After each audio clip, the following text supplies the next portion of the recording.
How do you expense ecstasy on your expense report?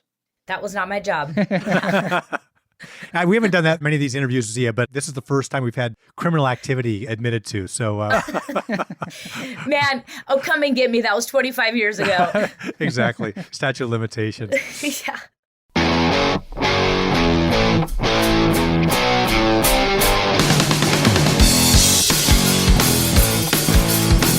Hello, Cleveland! Turn your speakers up to 11 because it's time for Too Much Effing Perspective, the podcast that asks musicians and entertainers to relive their most Spinal Tap moments when nothing seems to go right and everything seems to get weird. I'm your host, Alan Keller, a comedy writer in LA and lead singer of the least heralded Chicago band, The Falling Willendas. And I'm your co-host, Alex Hoffman, former tour manager for PJ Harvey and former lead singer for the least heralded Milwaukee band, The Vainglorious. Our guest today is Zia McCabe, bassist, synth player, and keyboardist for the Dandy Warhols. We're going to talk with Zia about blowing bubbles on David Bowie, how she got her bandmates to believe that babies on the tour bus don't smell, and what it's like to star in a real-life mockumentary. So without further ado, let's go to the TMEP Show. It really puts perspective on things, doesn't it? Not too much. There's too much fucking that's... perspective now. Alex, today we're going to talk about that fuzzy space where reality ends and performance begins. Like back in 1993, that's when my band, The Falling Willendas, began, and we had to deal with a very thorny issue. One of my bandmates had a bad reputation in Chicago, and it was something that we had to address because the opinion makers in the music scene, like the club owners and the people in the media, they are predisposed to not liking our band because of him. I'm not going to say who, and I'm not going to say whether it was justified or not, but it was a fact. So we decided to deal with it in a certain way. We chose fake names. I'll just tell you, his name that he came up with was Quality V. Huh. And that's the name we used on the first pressing of our album. And your name? Really, I gotta tell you, it's that embarrassing. You got to tell us. All right, I have no idea why. I must have been watching too much Dr. Seuss or the Lord of the Rings movies, but I chose Rumdillion. Yeah, you can't even say it without laughing. It's embarrassing. I'm sorry. And I'll tell you, it didn't work anyway. We were getting interviews with newspapers and they were spending no time on the music and the entire time on why are you called such a stupid name? So we ended up having to repress our first album and incur another $20,000 in recoupable costs just to deal with that stupid decision. I got 3 words for you on that. Self-inflicted wound. Yes, which would have been a better name than Rumdillion. That would have been edgy. That would have tied into the Chicago industrial scene a little better. Absolutely, absolutely. Yeah. We would be opening for Ministry in a heartbeat, But really, is Rumdillion any worse than Bono or Sting or Alanis Morissette? Yeah. Actually, it is. But you know what? That actually brings us to a larger issue, Alan. You mentioned Bono. Did you know his real name is Paul David Hewson? I just knew it wasn't Bono, but I didn't know that. Yeah, well, it's something like that makes you wonder, is that really any different than Christopher Guest turning himself into Nigel Tufnell for Spinal Tap? No, we don't know that, do we? I mean, none of us really know anything about this but Paul David Hewson guy, right? Yeah, he could be as unlike Bono as Clark Kent is to Superman. Yeah, well, that's true. Being a performer is all about creating your own reality. And you and I both know from experience, life in a band has very little to do with reality. Right, Rumdillion? Yeah, it's really funny. Thank you. But it's true. Giving yourself a fake name, better than Rumdillion maybe, or wearing shades or even doing drugs, all these things create a layer between ourselves and the selves we try to portray as performers. We do what we can to create a mystique that gives us permission to act cooler than we are, so our audiences think we're cooler than we are. I bet Paul David Hewson didn't feel confident that he could be as captivating on stage as that guy Bono. Yeah. Well, this reminds me of a story of an artist I once represented, a guy named AJ Blackwelder. I never heard of him. I was representing AJ. He was a young, talented, tall, good-looking guy. Great honey voice. He was just waiting to happen. So I called up an A&R guy that I knew, Amos Newman, the son of the legendary beloved songwriter Randy Newman. And I said, hey, look, I would love to have you meet AJ. He's a great songwriter. I think you'll really enjoy him. So could we come in and have him play a couple songs for you? And Amos said, sure, stop by. And made the arrangements, set the time. And at the last minute, I called Amos and said, hey, Amos, I'm not going to be able to make it. I've got a conflict in my schedule, but I'm going to send AJ. And then you and I can catch up afterwards. So AJ went to the Capitol Records Tower where this label's office was. And he had his 12-string guitar and he was ready to impress. This was going to be AJ's big moment.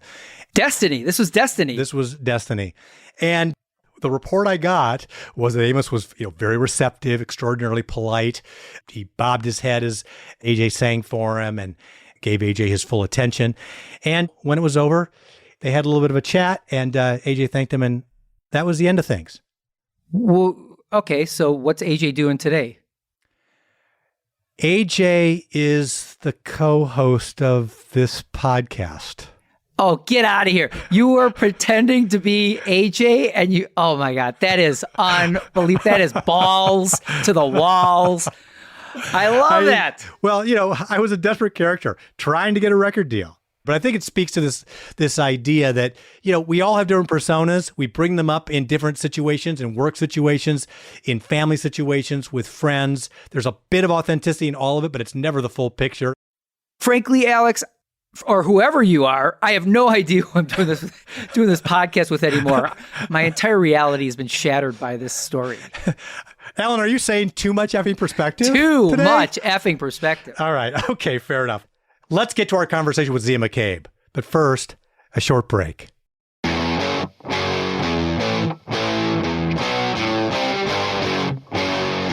And now our conversation with a rock star who can sell out a show on Saturday night and sell you a home on Sunday morning. It's Zia McCabe, who along with Courtney Taylor Taylor, Peter Holmstrom, and Brent DeBoer make up the Dandy Warhols. Zia, thank you for joining us. It's sort of funny because I was like, we tried to do our homework and we were watching some of your other interviews on YouTube and things like that.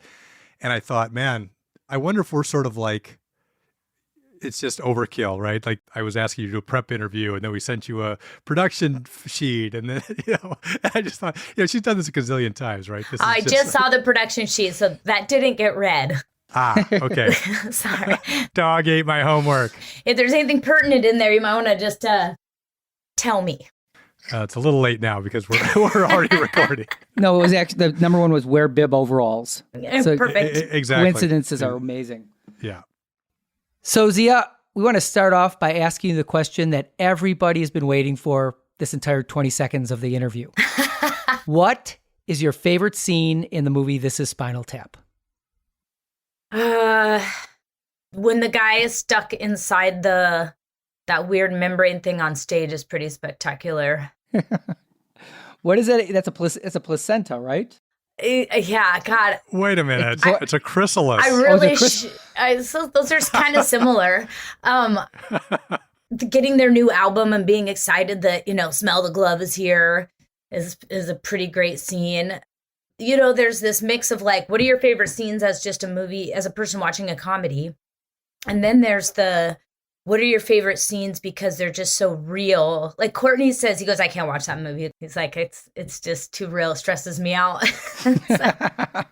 Speaking of stressful, I do want to ask you about a particular scene in the movie. The one where David St. Hubbard's girlfriend meets up with the band in Milwaukee and proceeds to take over the tour. Janine? Right. She's the Yoko of the movie, right? Right. Exactly. Okay. The patriarchy would like us to believe that the Beatles broke up over a woman. So as a female rocker, I'm going to ask you this. Did Yoko break up the Beatles? Oh, no. I think that the road was rocky before Yoko.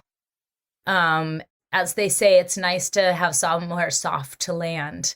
So if you already feel there's an exit coming and you see this place to immediately exit to that has safety and love and constant validation, wouldn't you? Okay, I've got a theory about why the Beatles broke up, because it happens to a lot of bands. It happens to a couple of my bands. So I'm going to break it down for you. Okay, you ready? You're comparing your bands to the Beatles? Is that what's happening here? Uh, Okay, just go. You know, just go. It's good. It's our good. our lyrics were better. Okay. Anyways, so John's the leader. Everyone looks up to John. John takes Paul under his wing. They start writing together. Paul eventually gets as good as John, and the collaboration turns into a competition. And that's the greatest time for the Beatles because they start writing Rain and Day Tripper and Strawberry Fields and Penny Lane. But Paul keeps going. He has the idea for Sgt. Pepper. Everyone thinks Sgt. Pepper is the greatest thing ever. John is starting to lose his grasp. He still has great songs, but Paul's writing a lot more. And even though some of them are obla-dee, obla-da, a lot of them are great. Eleanor Rigby, right? Yeah. And so John can't take the pressure. Instead of trying to keep up with Paul, he starts undermining Paul to the other Beatles. And then at the very end, John turns around and, oh, look at this. The youngest guy in the band is as good as me now too, George. And John says, fuck this. I'm done. And he and Yoko just climb in a bag together. And that's the end of the Beatles. That's a decent theory. Man, the whole thing of the Yoko, it's so funny. That's just I doubt that term will ever die long after the real Yoko is gone. But man, Chicks on the Road, it's like, it sucks. It doesn't suck, but it does suck. The way we did it was, look, we're touring enough. We need love in our lives, right? If nobody gets to see any of their lovers, and then you just get grumpier and grumpier and grumpier. No one's getting laid. And then, of course, somebody tries to bring the girlfriend on the entire tour. And it's like, get me the fuck out of here. I think our absolute max was 10 days was allowed. That's pretty, I mean, that still feels pretty generous. I think that was generous and sometimes felt like a lot more than 10 days. Sometimes somebody's got a rad girlfriend and they know how to stay out of the way and they don't start advocating for their partner and trying to get in on the drama, which you're just going, shut up. And then So you do think Yoko broke up the band?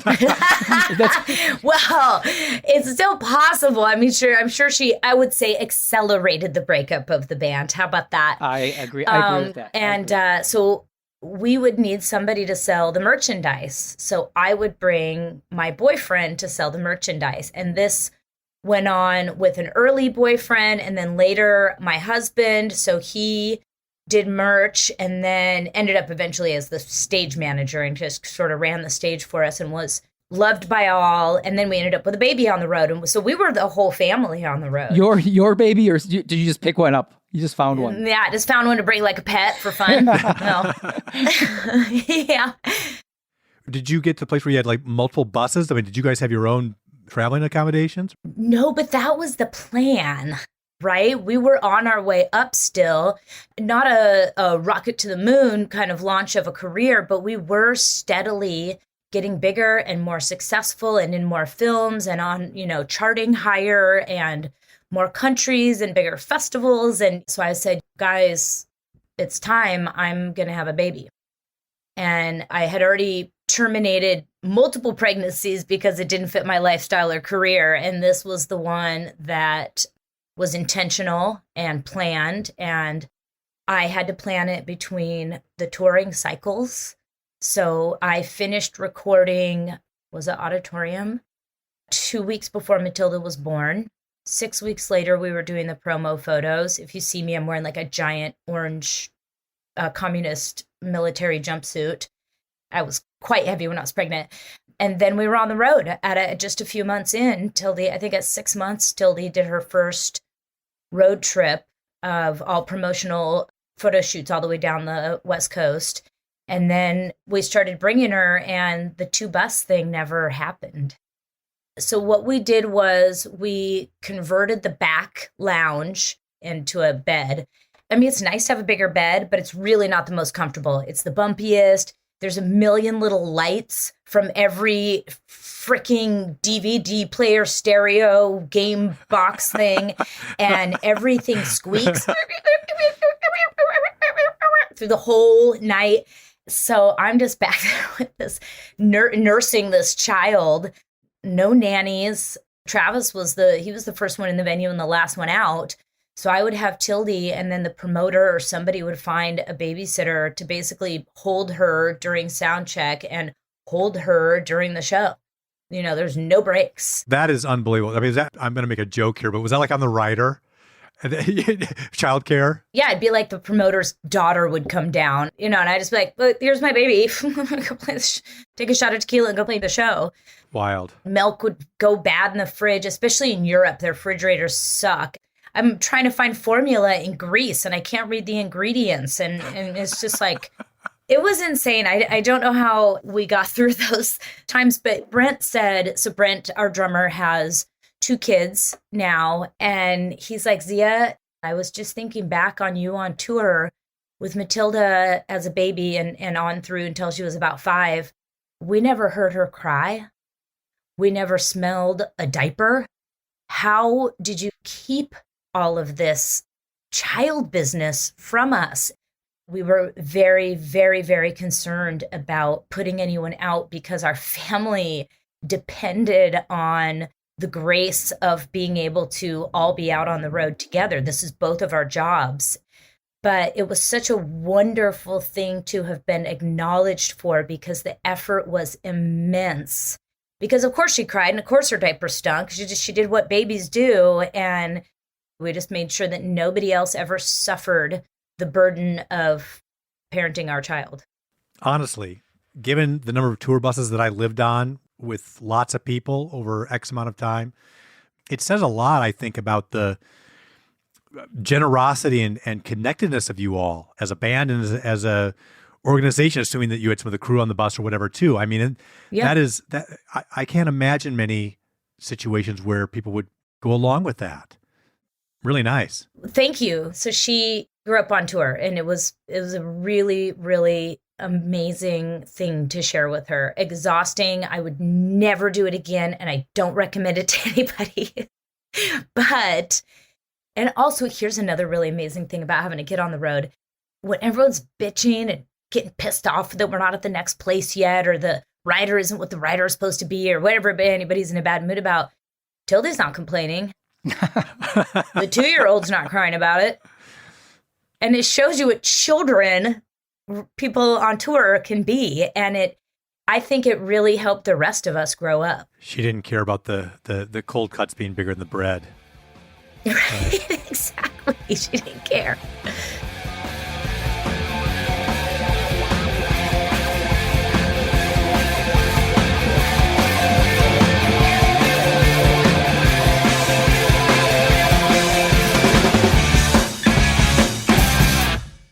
We're talking about a mockumentary here, right? Now, you have a unique experience of being part of a very famous documentary. And I've also read that you guys maybe find Dig more of a mockumentary than a documentary too. What do you think about that? 100%. We felt very mockumentary when that came out. It's hilarious, right? It's almost as funny as Spinal Tap to watch some of those antics, and it's real. But when you watch it and you lived it, it definitely feels like that's not how it happened, or that's out of context, that constant feeling of that's out of context. And the comedy is in there. If you look at it side by side with Spinal Tap, it's in the right category. But if you look at it next to any film about music and musicians, which is what we thought we were making, there's not a whole lot of making music in the movie. There's just a ton of meltdowns and people that are trying to make music but really need a nap. So that was the disappointing part. We were like, where's us being creative geniuses? Like, where's all that stuff? Well, let me say what it is so that our audience knows. Dig is a documentary, and you can correct me, Zia, if I'm wrong, about 2 bands, the Dandy Warhols and the Brian Jonestown Massacre, who began as friends but ended up getting into conflict and had a rivalry as one band rose to the top and another band kind of self-sabotaged. Is that a good description? Yes, that's what Andi felt like the story arc that she needed to put together to make the film tell a story in a film-length situation. But the way she started was, it was, I think, 13 bands. I think Fastball was one of them. Huh. And when she met Anton, maybe the 12th band was Brian Jonestown Massacre. He actually told her to film us. I think he said, no, this film is about the Brian Jonestown Massacre and the Dandy Warhols. So I don't know if she'd met both of us yet or if he introduced us, but he was very adamant that those other bands were not who the story was about. It was about us. Yeah, there was some rivalry. Part of it was manufactured by those guys, right? They thought that that was really funny to get this Blur Oasis thing going. We weren't part of the game. We just thought that that was like kind of hurting our feelings. And I think you can see that in the movie. We're not really sure what to do with the rivalry thing. Also, we're the ones that all the cool stuff is like happening to, and the giant craft services spreads at the videos and is this all for the dandies? That is literally the one line that I remember from the film. After first watched it a decade ago, that stuck with me until I watched it again this past weekend. I remembered that line. Yeah, it's pretty good. Matt Hollywood has some great, what does he go be loved by yourself? He's got some really, come on. And also, is that blood? Yeah. Whose is it? Other people's. Isn't that an Anton line? I've watched it, any new boyfriend, obviously we have to sit down and watch it. Let's just get this out of the way. I get to have commentary during it. I look at myself and just feel so cringy that I had gotten caught up in this kind of high school drama and was behaving inside of that headspace and taking Andy's cues to be sort of snotty and say not nice things about my friends. And they were giving us plenty of reason to, right? So it was this moment where they're trying to get this rivalry going and some true jealousy, I'm sure, fair. And then there's Andy with a camera going, how do you feel about that? And you feel kind of crummy and you want to say mean things back. And so I see that and I just feel like it's kind of gross. At the same time that we're filming all this, they're all sleeping on my living room floor and I'm sewing curtains for the van to go out on tour. So we have some privacy in there. And it felt very summer camp and sweet. And people had their snotty moments, but we all really, really loved each other. And so to see the movie be boiled down to the short period of time where we didn't sucked. And I understand the drama of it. And I understand that it's great entertainment for everybody. But for me, I was like, that's not how I feel about these people. I love these guys. Everyone's a hot mess and doing their best. When the film came out, because I remember it made a big splash at Sundance. It won the grand jury prize. Did it really? Yeah. Yeah. Do you feel like you guys and Brian Jonestown Massacre were both taken by surprise by where it was? Did you hear from them that it was like, whoa, this is not what we expected? Yeah, here's the initial reaction of me seeing that. Peter and I both, we looked at each other and went, that could have been way worse. Because we were kids, and we weren't just kids, we were kids getting coked up with the filmmaker, So even if you think you're watching your words, you're not. You're vomiting words all over this woman's camera and microphone. And I'm sure I said some way stupider shit and way meaner shit, and it probably wasn't about the Brian Jonestown. All on the record. We've thought of getting all those old tapes out and making our own edit, and I'm pretty sure we should just let sleeping dogs lie.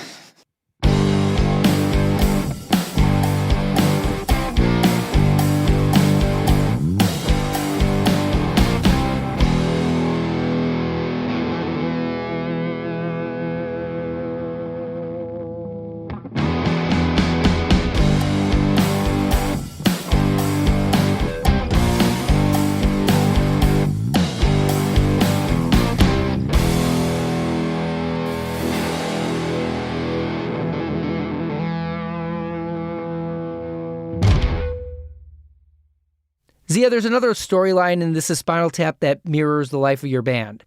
The dog and cat relationship between the Dandy Warhols and your record label, Capitol Records.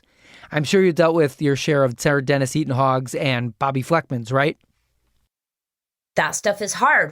One of the things I had decided early on, I was like, these people are just working here in this tower, right? They're just doing their job. They're working. There's a million bands.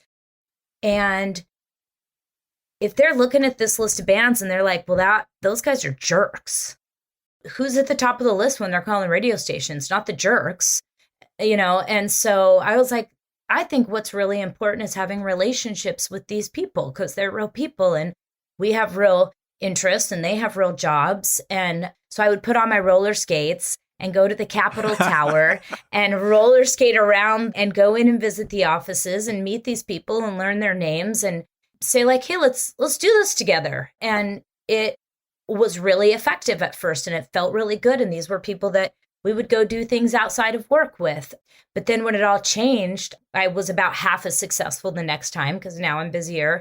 And then by the third or fourth, what's the fucking point, man? It's different people every time I go there.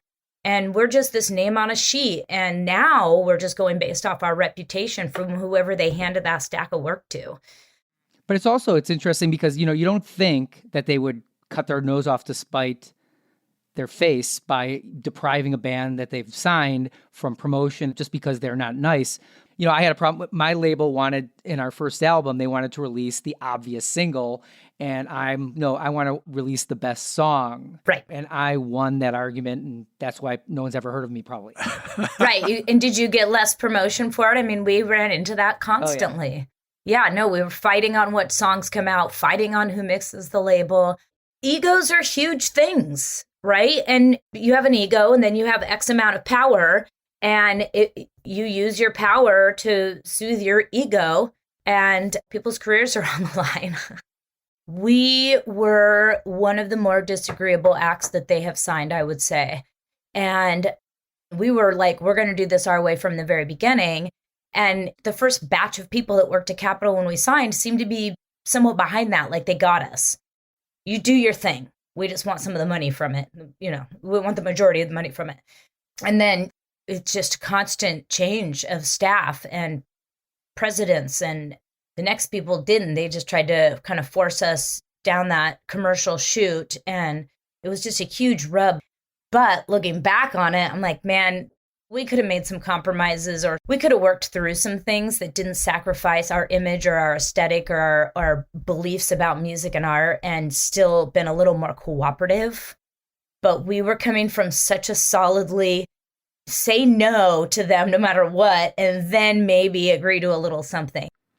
Well, what's funny is Radiohead, when I tour managed them, was on Capitol. Mm-hmm. And their agent was this guy, Wayne Forte, who was the agent for Duran Duran and Depeche Mode and Bowie and Peter Gabriel.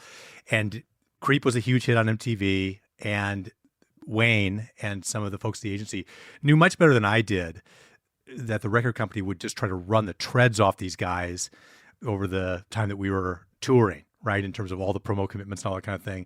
Mm-hmm. So they came to me and said, you know what, our advice to you is say that the band will do 3 things a day, max. And each person will do one of those 3, just so these guys don't get exhausted.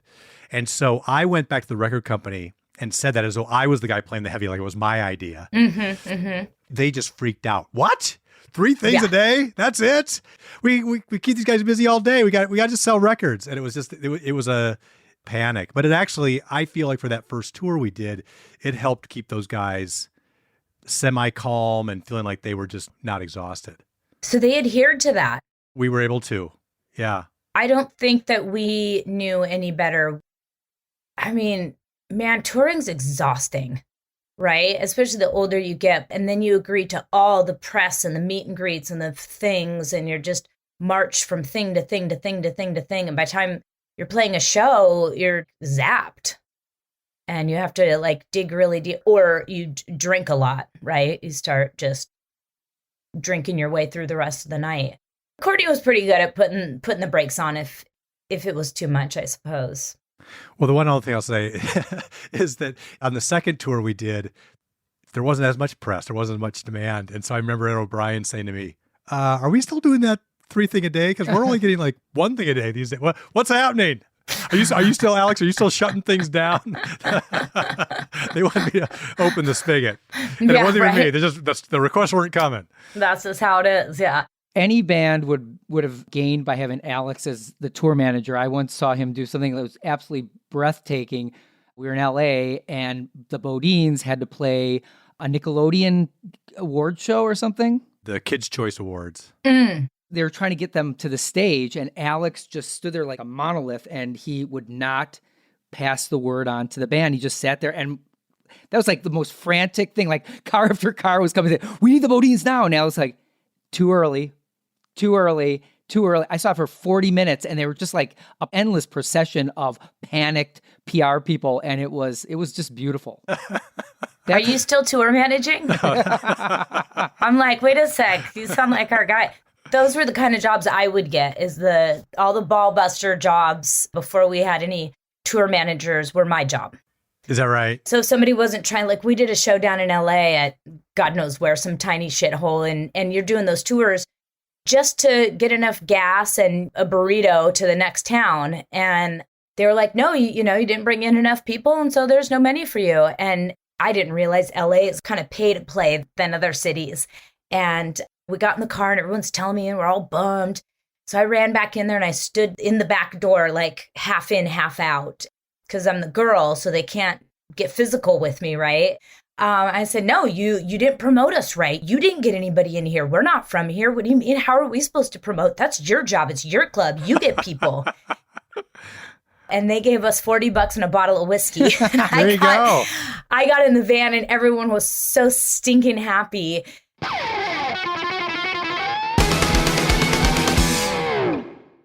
One of my very favorite little things that we did was they would go, okay, well, come on down to LA. We're going to shoot another ridiculously overpriced video. And it's going to be all this stuff that ends up in a dumpster when you're done shooting the video.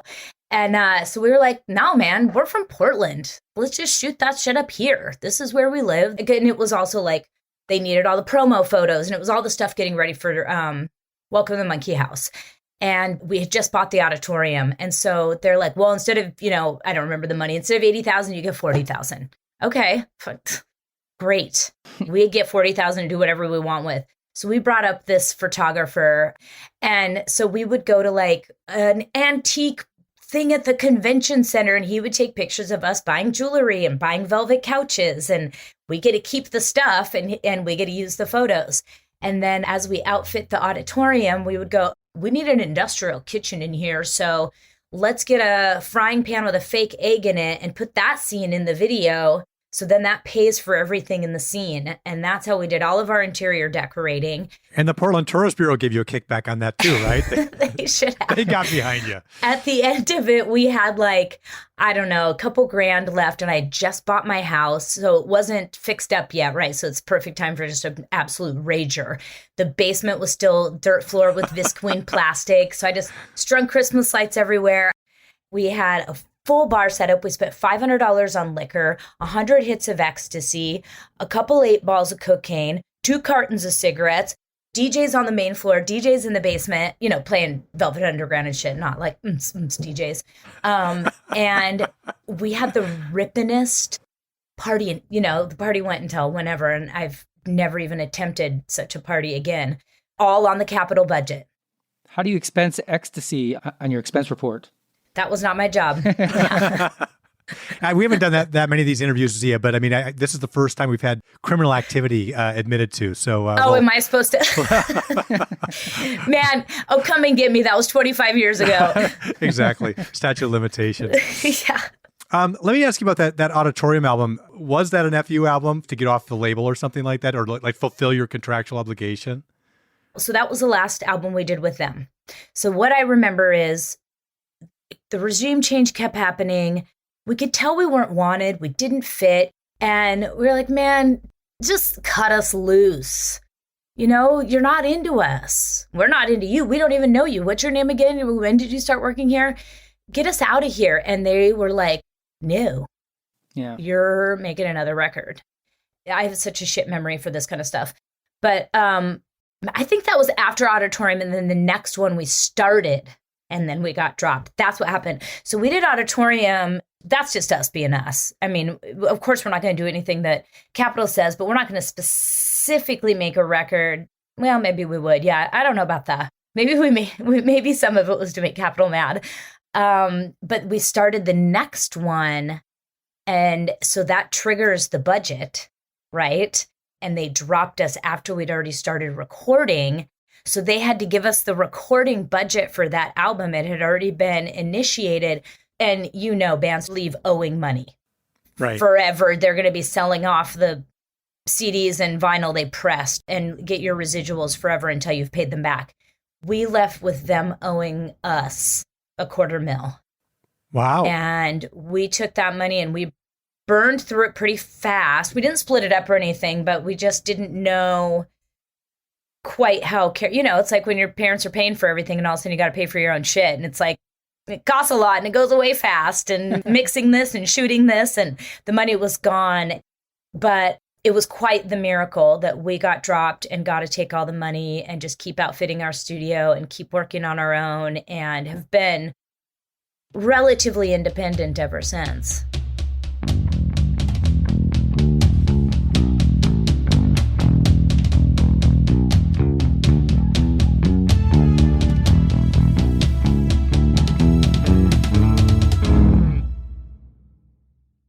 So we were thinking about this idea of second acts.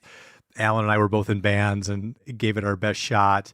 I did the tour managing thing and moved on to, I guess I'm on my fifth, I don't know what career I'm on at this point. You have gotten a real estate license and broker's license and are doing that. And maybe you'll remember, there's a scene in This Is Spinal Tap where they're kind of at the end of their tour. Nigel Tufnell has already left the band. And David St. Hubbins and Derek Smalls are talking about what they're going to do next, right? And they really do kind of feel the end is nigh, right? And they're talking about the different projects they want to have never been able to do. And Saucy Jack, they want to do something on, a musical or something along those lines. So Jack the Ripper. Right. Tell us about your second act, the fact that you went and you did get what Bill would consider to be a real job, in addition to continue to be a musician. What's that been like? Well, I started to see just sort of what our arc as a band and our career looked like and overlaid that over reality. And I don't think that that's something that artists tend to do. And I think they're usually caught quite by surprise when it's time to hurry and figure something out. And I have a family to support, and I didn't want to be caught by surprise if this band no longer was my only financial source of income, if that wasn't enough all of a sudden. And so, I tossed and turned about it. It really was a pretty stressful little piece of reality to ingest, but I wanted to be prepared. And I thought, you join the band when you're 18. So what? I did 1 year of college of welding and nutrition. Trade. So you were learning a trade. Yeah. Yeah. Computers came to my school the year after I left. So I took keyboarding, and I thought, well, you're technically skillless. This is kind of scary. I have created a middle-class income lifestyle that is going to be very hard to maintain. I have no way to make the same amount of money, basically. And real estate was really the only thing on the list, and the only thing that would dovetail with a continuing music career, because I didn't want it to stop. And so I slugged it out doing the most boring thing I've ever done in my life, which was take the classes for a real estate license. It was brutal. Everyone's having fun on tour, and I'm like, should I just be having fun with these guys? What if there aren't that many more tours? And, in cafes with the headphones on as loud as they can be with binaural beats, so I can have my brain waves working while I take a quiz before the show, take a quiz after the show. But I'm in it for 4 years now, and I've closed a deal every time I've left town with the band. I'll be in the bathroom after the show, hammering out repair negotiations and then running off to a DJ, an after party. And so it's a next level of intense. I very much resented having to bring work on tour. Tour is typically an escape from life in general. Right. But also just immense gratitude for being able to dovetail a second career with the Dandy Warhols, with DJ Rescue, of course, with my other 2 musical side projects, Brush Prairie and August Darlings. Yeah, it's a wild ride, and it's super awesome, and it saved my ass during the pandemic. When I read about you becoming a realtor, it reminded me of one of my early tours where I was with this little band out of the UK called Balloon. We ended up in Bearsville, New York, and went out for a meal with the guy who was the manager of the Bearsville Theater. It was at a club, and there was a band playing. He pointed to the sound man and said, that guy was in the Psychedelic Furs. And I thought to myself, that is bizarre. It's like, Isn't he a multimillionaire? Right. Why is he mixing sound in this little nothing club? Now, maybe he was a multimillionaire living in Woodstock and doing that for fun. Right. But my assumption was he's broke. He has no money. How could that be? At that point, I was new enough to the music business. I did not know how the money flows. Or doesn't. Or doesn't, as it were. Because my assumption was anybody who's been in a major label band, especially one that you know of that's had hits, they must be set for life, right? Yeah, that is not the case. And of course, there's also the story of people who did make a boatload of money and they just MC Hammered it, right? Is that a verb? It is now. But, I think the thing is that, how many musicians do we know that are one-trick ponies? I mean, that was their dream. I'm going to get girls, I'm going to make money, and I'm going to be in a band out of high school, and I'll never cultivate any other skills. Maybe I won't even go to college. And almost everybody... I could name like a lot of those. Yeah, I actually quit music to become a comedy writer, to go from one impractical journey to the next impractical journey. And then I took 3 years off and started a vegan cheese company here. So I'm a Renaissance failure. But there's like so many people I know, like all these guys I know are still bashing it out and they don't really have anything else to do. And it's so sad because not only that, they don't get a family. Yeah. I just had a really dear friend of mine who was in a band called Broken Homes. Michael Doman, he was a beautiful guy, but he got sick and he died during COVID of supranuclear palsy, and he had no family to take care of him. I was helping take care of him with another girl, and it was really sad. And it's like this dream that just never materializes, and it's great to have a plan B. You really have to. Of course, it's great to have a plan B, but you also have to think of how much more there is to it. It's not just people that showed up because they wanted to make music. It's broken people that showed up and didn't know what else to do. And I mean, if you want to talk about Dig, I think that that's something that Dig really demonstrated is instead of viewing us as the success hungry people and looking at those guys as the true starving artists, look at us as all parents that are married and we weren't as damaged as badly going in. And the Jonestown guys were all so broken and from much more messed up backgrounds. And so most of those guys don't really have plan Bs, right? Right. And we all have our plan Bs. And so that's just sort of the people that are attracted to this world of music.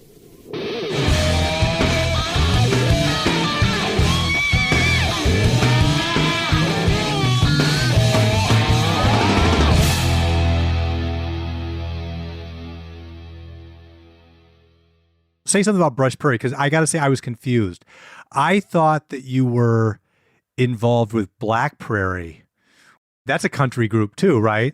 Brush Prairie I see as my retirement project, not in the way that it's going to pay for my living while I'm retired, but that I will always have music in my life. Brush Prairie is me and whoever does songs with me.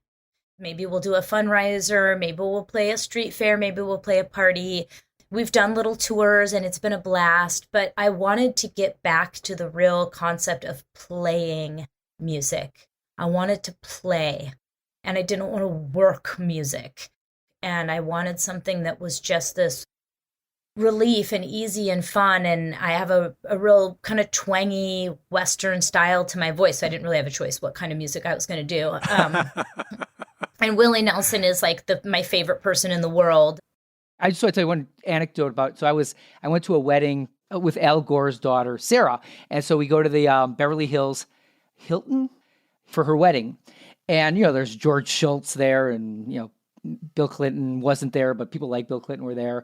All of a sudden I'm seeing like these hillbillies like hanging around. I'm like, what the hell's going on? All of a sudden the musical guest for the wedding, Willie Nelson.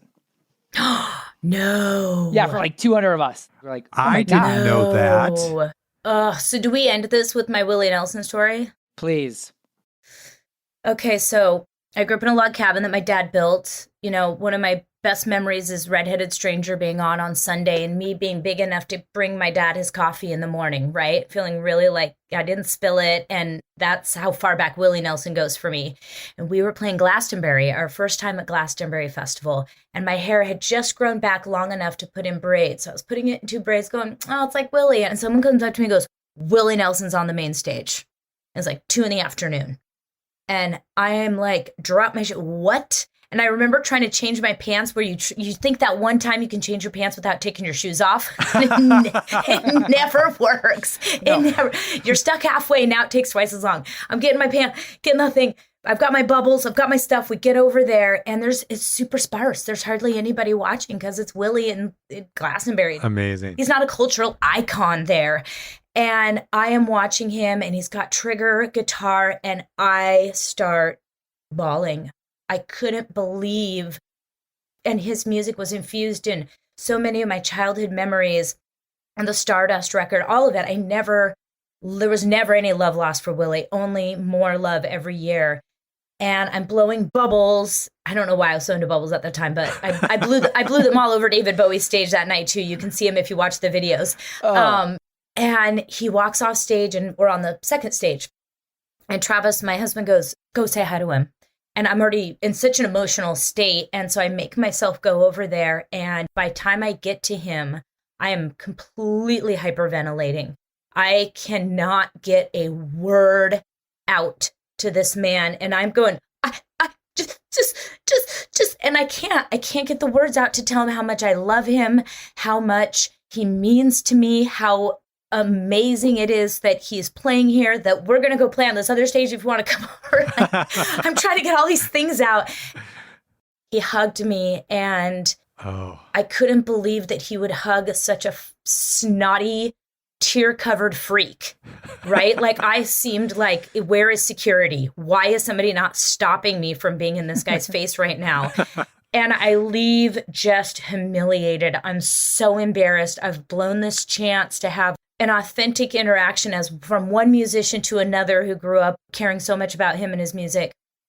And as I'm walking down the path to the other stage, I'm thinking, we're just coming up, right? We're just starting to be touring in Europe. And I'm like, there's no way anybody could ever care about me the way that I care about Willie, right? There's just, I haven't been around long enough. I'm not Willie Nelson. I'm never going to be Willie Nelson. But if anybody ever approaches me in that state, I am going to show as much grace and compassion and understanding as Willie did.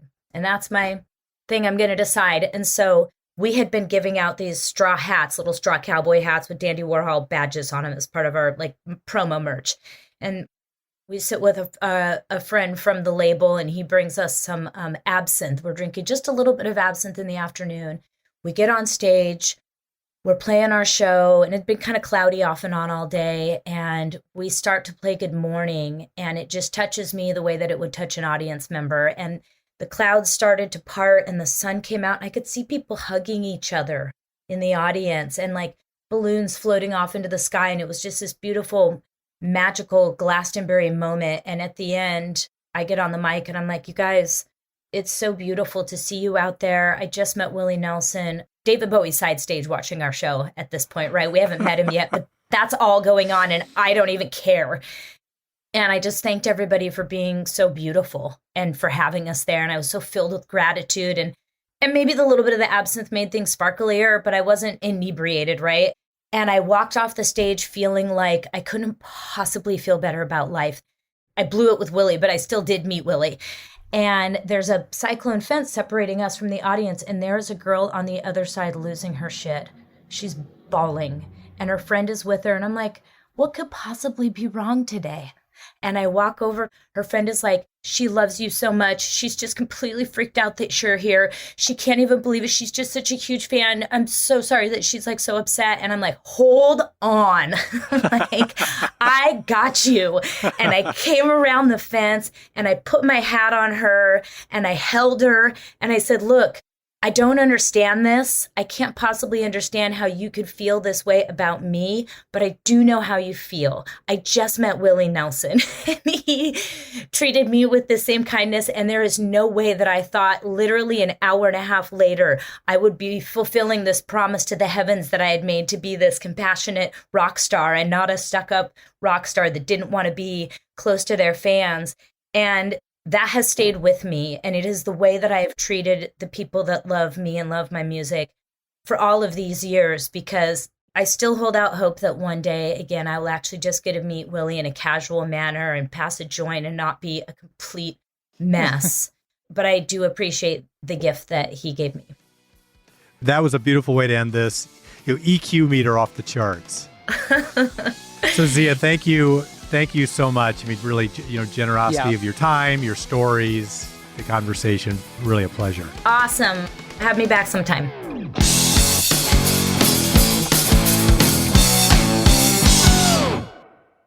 Alex, that last story Zia shared with us was really important. It was almost like Zia McCabe, the rock star, descended from the stage and let down her guard for the moment and shared some real emotion with her fans.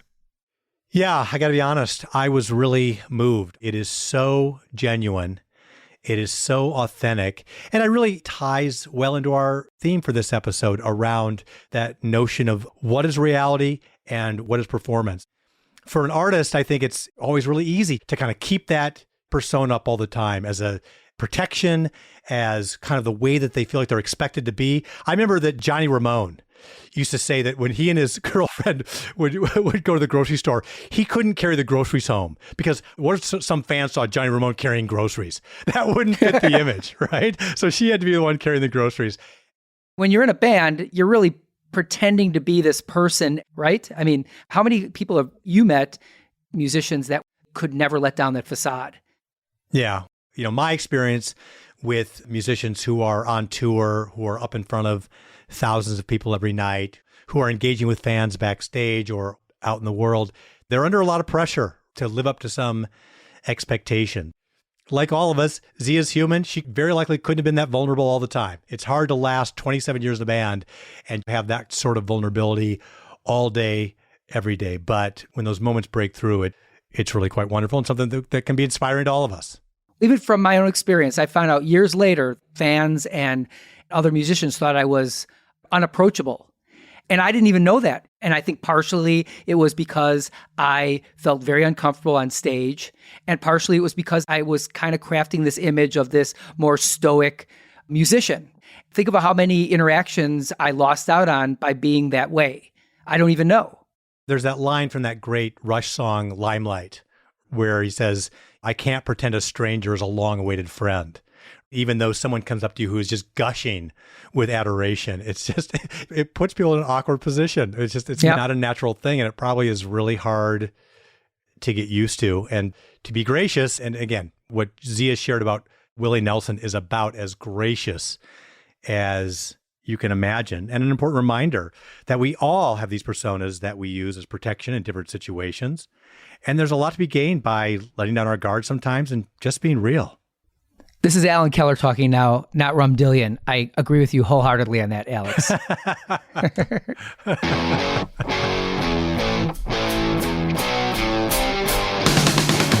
We want to thank Zia for sharing her Spinal Tap moments so honestly and transparently with us and with you, our listeners.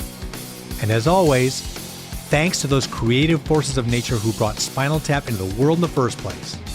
We know that they and their alter egos, Derek, Nigel, David, and Marty, are the real thing. Find their music on your favorite streaming service, buy the film This is Spinal Tap on iTunes, Amazon Prime, and elsewhere, and please soak it all in.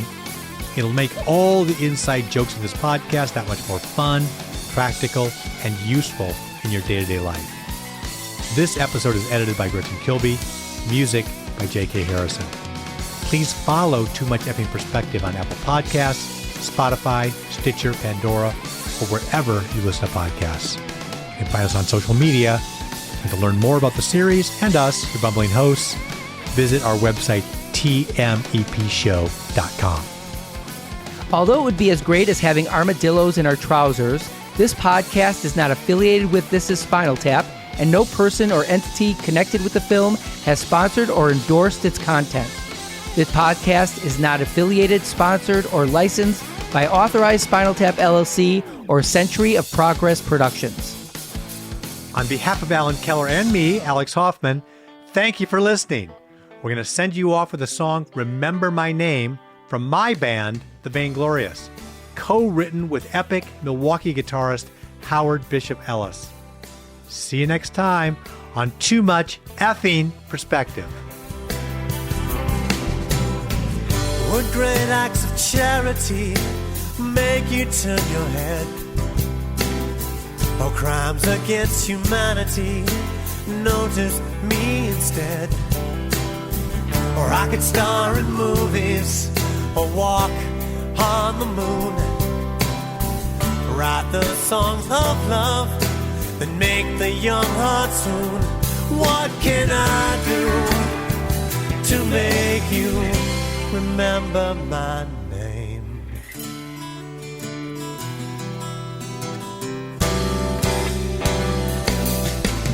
Explorations and excursions to the North Pole or Tibet, the kind that make the headlines, then could you forget?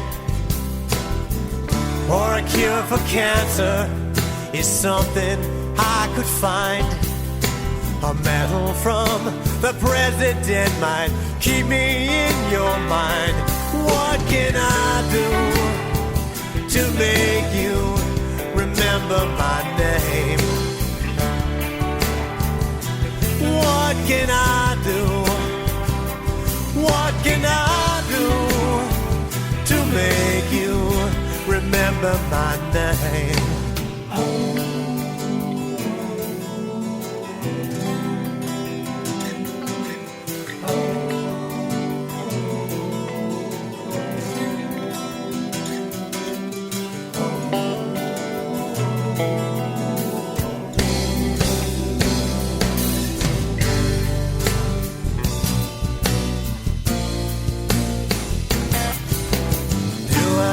To be more than a man, for you to remember who I am.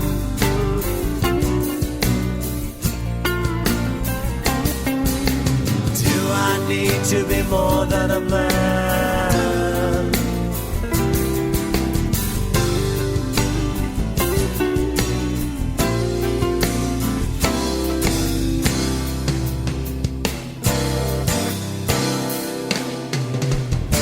Star in movies or walk on the moon, write the songs of love that make the young heart swoon. What can I do to make you remember my name? What can I do? What can I do to make you remember my name?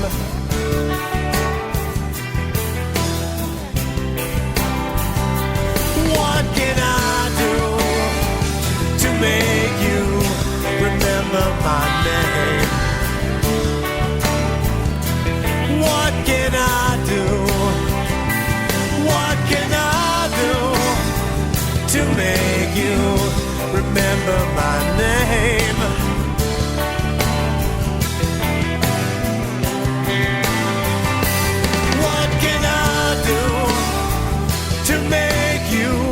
Remember my name. What can I do? What can I do to make you remember my name? Evergreen Podcast Network.